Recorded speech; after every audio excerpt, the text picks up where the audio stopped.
Coming in at number 4, we have the Playmates Godzilla vs. Kong Heat Ray Godzilla, which you might be shocked as to why this one's a bit more lower on the list as opposed to being much more higher praised. Well, objectively speaking, this one's actually my favorite one of the bunch, but just because of the novelty. However, I'm merely judging it based on the quality of the figures in question and the overall looks of it. And I have to say, this one kind of is a bit more on the side. What do I mean by that? Well, let's see. I just think that the blue wash it has is done alright. It's definitely done pretty well, especially for like a $10 figure.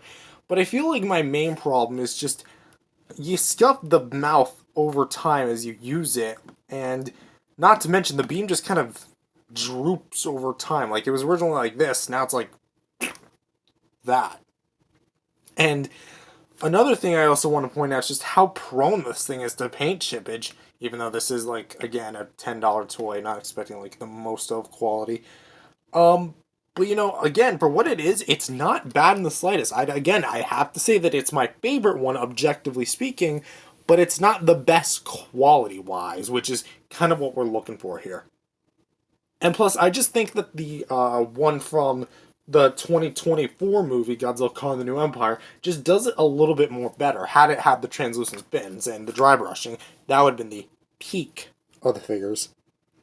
Coming in at number 3, we have the Battle Axe Kong. And I have to say again, this is like the closest thing I have to the definitive 2021 Kong. The definitive one is the Haya, by the way.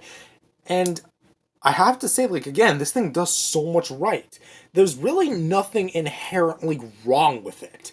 And that was until I got my hands on some of the other Kongs and realized some things that were wrong. But talking, like, specifically about this version and this version only, it does a lot of things good. The eye application is done really well, and the dry brushing of black is done really nicely, and it's overall got some nice coloring variety to it with browns and kind of grays, and like you have the 3 slashes. But just kind of comparing it to this one, even though I've already compared them in the last video, the scarring is a bit more thinner, which I kind of prefer, and the dry brushing is not as intense as it is on here, and it also, the black isn't really accurate. It's more of a gray color in the movie.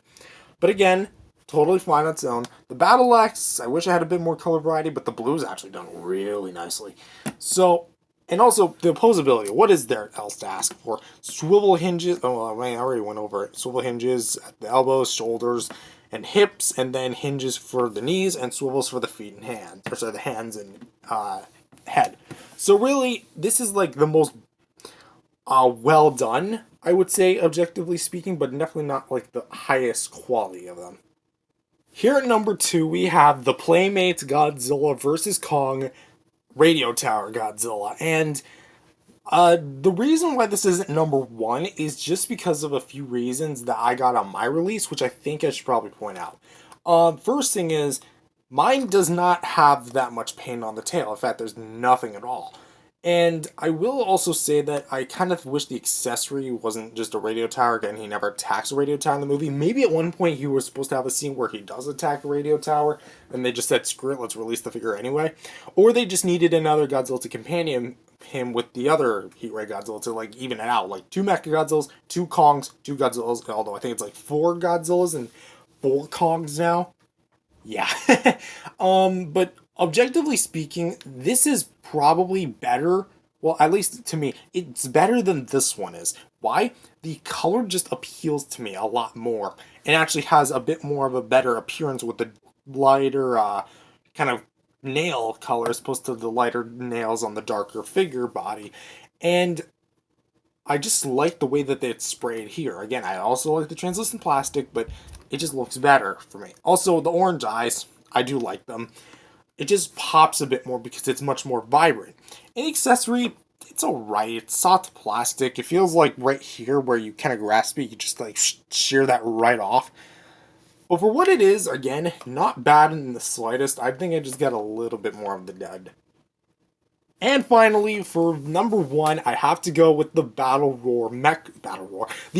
Mechagodzilla with the Proton Scream. The reason why is because this thing is so cool in a lot of different ways. First of all, this is like the only I believe, one of the only 6-inch Mechagodzillas with the Proton Scream. That, and it's also like the most affordable one you can get, coming in again $10. But another thing to point out is just the translucent plastic is actually done again really well. Granted, it's not accurate, but at this point it's less about accuracy and more about how it's executed. I will say I wish there was a bit more color variety. Like, they added the red on this one, but they got rid of it on this one. And the battle damage and the bottom jaw paint is just kind of camouflaged all in. But again, it looks the part. It does what it's supposed to do, and it does it pretty well. The only thing I feel like the Mechagodzillas don't do very well is stand up straight. Because Mechagodzilla is known for standing a bit taller than Godzilla himself is, and because of how loose the legs are, like, I'm barely putting any effort into, like, moving it. Like, it's sagging back down, even just at the slightest push. Like, I'm barely putting any weight on that. So, it's a bit on the more iffy side. Also, beam, not very sturdy, but again, I feel like it's just the overall presentation of this guy that just makes him objectively the coolest and just the perfect companion piece to the Heat Ray Godzilla and the Battle Axe Kong. That would be the battle to end all battles. I would like take it and just ram it right into the other ones, but I don't want to scuff any paint. But with that being said, thank you guys for watching this video. I really had quite a bit of fun talking about these guys again because it's been quite a long time since I really even, like, did some new reviews of Playmates Godzilla vs. Kong stuff. And I know I do have quite a bit more to actually get if I want to complete the whole line, which I don't intend to just because, like, on shelf space.